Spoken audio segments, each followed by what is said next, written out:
What is a registered dietitian and why should you listen to one? This is also back to school week. Are you thinking about buying your lunch or packing your lunch? Learn a few tricks about how to keep your child safe this school season. I'm Sarah Krieger. I'm a registered dietitian and this is Sarah RD TV.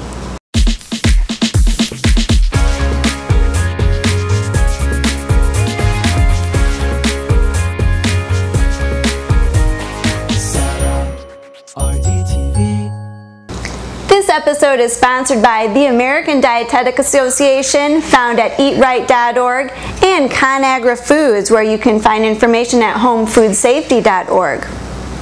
I'm asked quite a bit, what is the difference between a registered dietitian and a nutritionist? Well, I can tell you a registered dietitian, which is what I have worked very hard at, is going to college for 4 years, getting a master's, taking a national exam, and keeping up with our research. There is so much nutrition research and studies that are out every day. It gets very overwhelming. So you already know what's been in the news the past few weeks. Meat. Ground beef, ground turkey, recalled in many states. What's safe to eat? You can trust a registered dietitian to go through the clutter and give you safe information that you can start using today.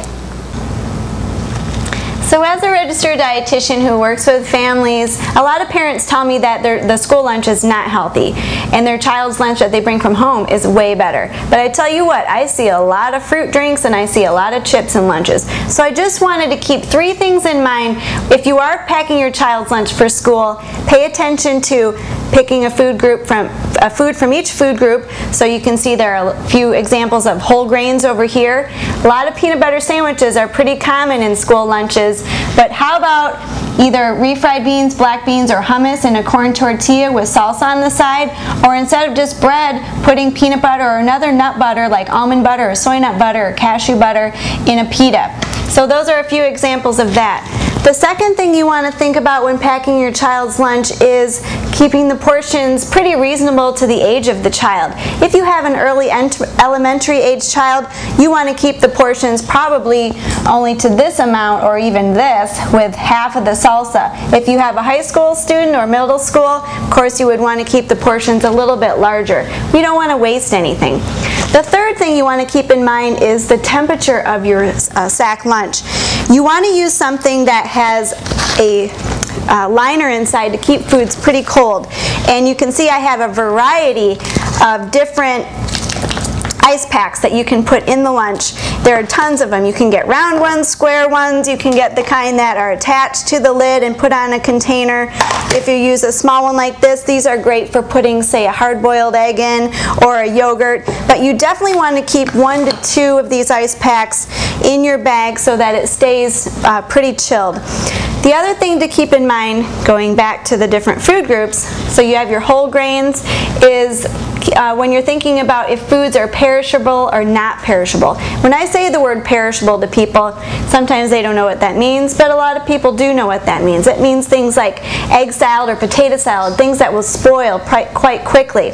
But I also wanted to point out a few things that would be pretty common in children's lunches. I hope they would be common. Let's go to the fruits, for example. Out of these different fruits over here, which one would be the one that is mostly perishable? That's right, cut melon. Of course, anything that is already processed, like applesauce without added sugar, 100% juice box, and whole fruit, that is going to be the least likely to cause any foodborne illness. Moving on to other entrees, this is one of my child's favorite lunches, is pasta with cherry tomatoes, basil, and some sliced non or low-fat cheese. And if you have a vegan in your family, vegan like heathen, but a vegan where the child doesn't eat any meat or any animal products, this has edamame and the tomatoes, just a little bit of olive oil and sea salt on that pasta. One of my favorite things to do in my child's lunch is to combine fruits and vegetables together. This way a little of the sweetness from the cherries rubs off on those cucumbers and it makes it that much more tasty. And last, what about beverages? There are a lot of food allergies out there, and this would be an example of putting almond milk in your child's lunch instead of buying the milk that's at the school. Of course, water is always a fantastic choice, and if you are going to pack juice, make sure that it is age appropriate. I love the 4-ounce boxes, and they're 100% juice, and this is really all you need in your child's lunch.